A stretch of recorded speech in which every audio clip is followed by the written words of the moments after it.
دوسری چیز موت کا ڈر. سب کی طرح مجھے بھی موت کا ڈر تھا.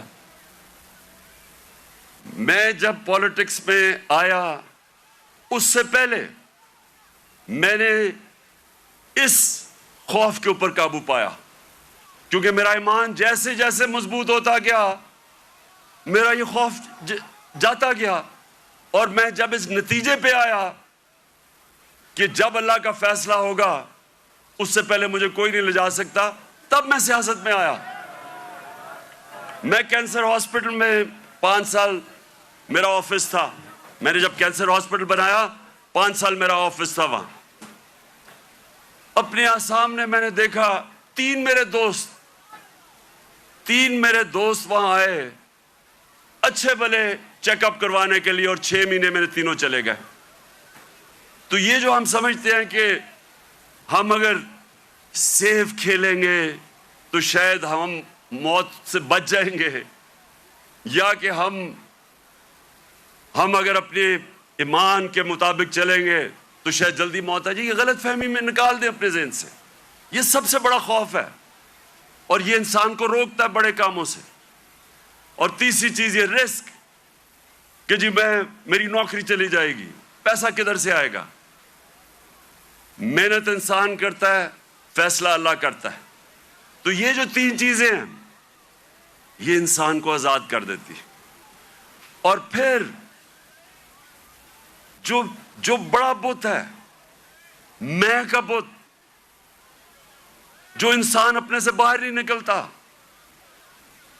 جو سب سے بڑی جہاد ہے، جہاد اکبر، اپنی نفس کے خلاف، اپنی میں کو کنٹرول کرنے کے لیے. یہ بہت بڑا بت ہے.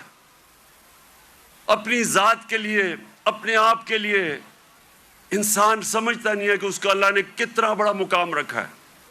اس کی ویژن، جو انسان اپنے لیے زندگی گزارتا ہے وہ چھوٹا سا انسان بن جاتا ہے.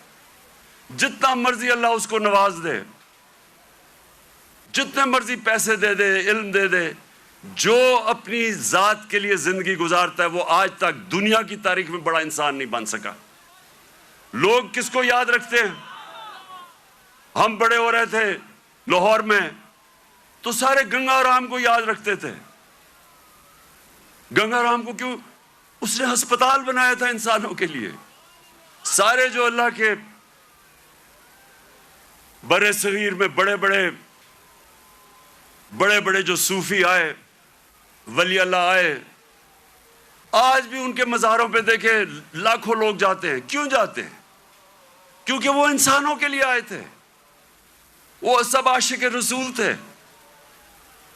وہ سارے، ان کی زندگی انسانوں کے لیے تھی اور انسانوں سے پیار کرتے، عزت دیتے. سو یہ جو بت ہے، جب انسان اپنے سے باہر نہیں نکل سکتا تو میرے نبی صلی اللہ علیہ وسلم نے مدینہ میں اس طرح لوگوں کو آزاد کیا. پھر انہوں نے معاشرے کو چینج کیا. انہوں نے، اب کیونکہ میں نے برطانیہ کا نظام دیکھا ہے، ادھر میں نے اندر سے کئی سال رہا اور وہاں سسٹم سٹڈی کیا، یونیورسٹی وہاں گیا. اب دیکھیں انہوں نے مدینہ میں سب سے پہلے چیز کیا کی؟ انہوں نے سب سے پہلے عدل اور انصاف قائم کیا. یہ آپ کے لیے بڑا امپورٹنٹ ہے سمجھنا. عدل اور انصاف کا مطلب ہوتا ہے role of law. Role of law کا مطلب ہوتا ہے سب لوگوں کے لیے ایک قانون. قانون کے سامنے سب ایک برابر، کوئی قانون سے اوپر نہیں ہے. یہ بڑا ضروری ہے آپ کو سمجھنا، کیونکہ بدقسمتی سے پاکستان میں ہم نے رول آف لا دیکھا ہی نہیں ہے. میں جب شروع میں گیا برطانیہ تو پہلی دفعہ میں نے رول آف لا دیکھا. کوئی قانون کے اوپر نہیں. وہ جا رہا، ان کا جو پرائم منسٹر ہے اس کی جرت نہیں ہے قانون توڑنے کی.